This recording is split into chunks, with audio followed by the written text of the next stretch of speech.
By the way, the Florida governor, a little slow apparently, has ordered finally a stay-at-home order. So,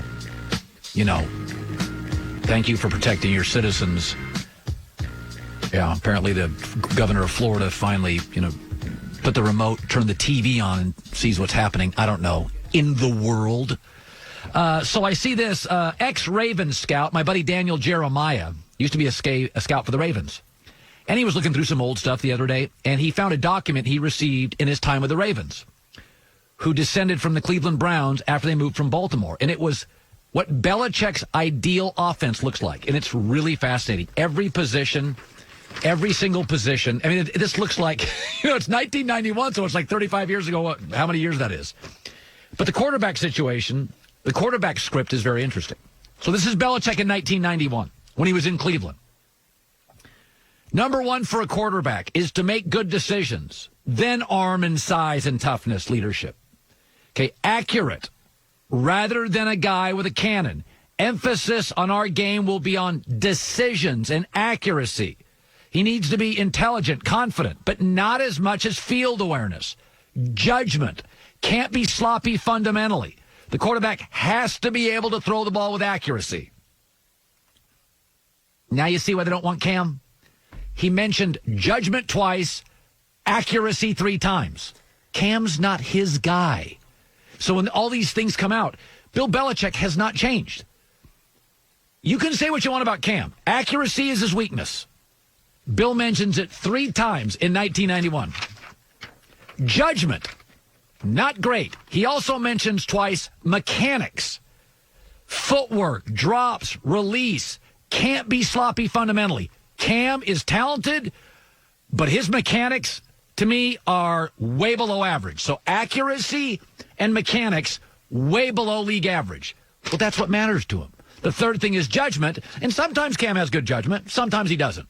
I mean, that one's hit or miss. I think it's average to slightly below league average, what you'd want for an ideal quarterback. It's certainly not in the Russell Wilson, Drew Brees category of judgment. But when people say, why wouldn't New England go... Well, there's nothing about Cam that interests him. And so what did he say over and over that matters? I'll give you an example of this. When Tim Tebow came out, I was never a Tebow fan. And I love watching SEC football. But there was a time, I thought it was just unbelievable. This was one of the things that was unbelievable. I was called contrarian. I worked at ESPN, and legitimate ESPN NFL people were like, he's won 7 straight. This guy, and I'm like, stop it. He completes 47% of his throws. You can't win in this league long term. You can win games. Nobody's going to build around a guy that completes 47% of his throws. That's always been my knock on Cam. Well, his receivers, his back, he completes 59% of his throws. That's his career average. That's not good enough. And he's had multiple coordinators. He's had multiple people to throw to. He's had multiple offensive line play. He's like a 59% guy. So in this day and age, if you're not 63, 64, 65, generally, you better be able to run around a little because that's like the baseline. So I never, ever bought into Tebow. It didn't matter that he won 7 straight games. It didn't matter that he could run around. It didn't matter that he was profoundly popular. It didn't matter. He's not accurate enough. And his mechanics, as much as Tim worked on him, he had a goofy, wacky, slow windup. So there you go. That's why a lot of people are like Belichick. That's what matters to them. What matters is accuracy, judgment, and mechanics. And by the way, not everybody has great mechanics. Like Lamar Jackson's throws a little quirky. But I'll tell you, from rookie year to year 2, got better. Lamar's mechanics got better. And now, Phillip Rivers, never good ever. He's been throwing that way since he was 8. I saw him in college. That's the way he throws. But Lamar's were a little quirky. 1 year, rookie year to second year, I'm like, Lamar's are better. With Cam, his mechanics, his footwork has always been below average. So there you go. That explains a lot.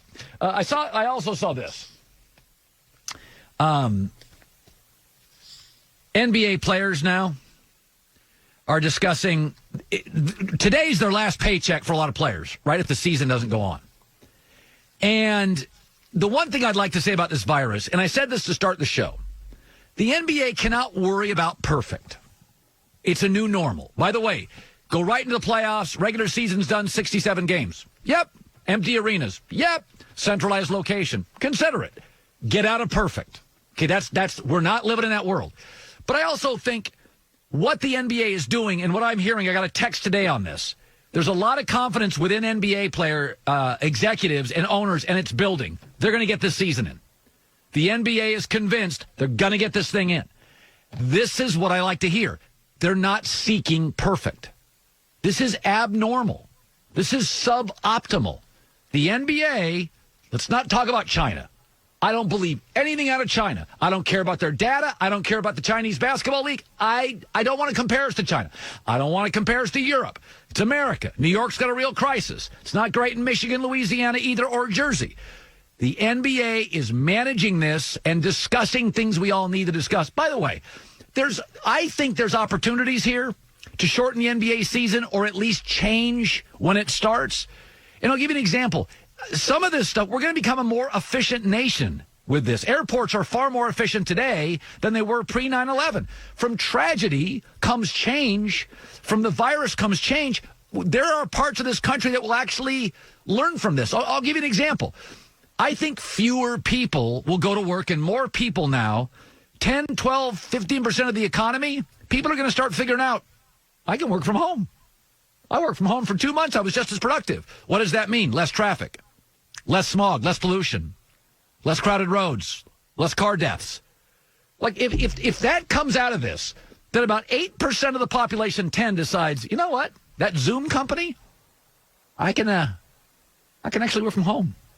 And companies start saying, you know what, saves us some money. Let's have more people work from home, more family time, less traffic, less pollution. I mean, I drive around L.A. It's never been cleaner. I mean, it's unbelievable. I can literally see for 100 miles. It's unbelievable. So I like what I hear from the NBA. We have a situation now where players, this is the last paycheck. And so you get in a situation where players are going to be like, okay, I want some money. Unless you're LeBron, that can matter, right? And players are going to have to start waking up in the morning and thinking, listen, no fans possible. Centralized location possible. Robotic cameras possible. Our coaches wear masks possible. Manage crisis. Manage it. I'm hearing very positive things from the NBA. Really, a source I absolutely trust says there's a growing belief they're going to get this thing into some level. I like what I'm hearing. Greg Jennings around the corner. It's third.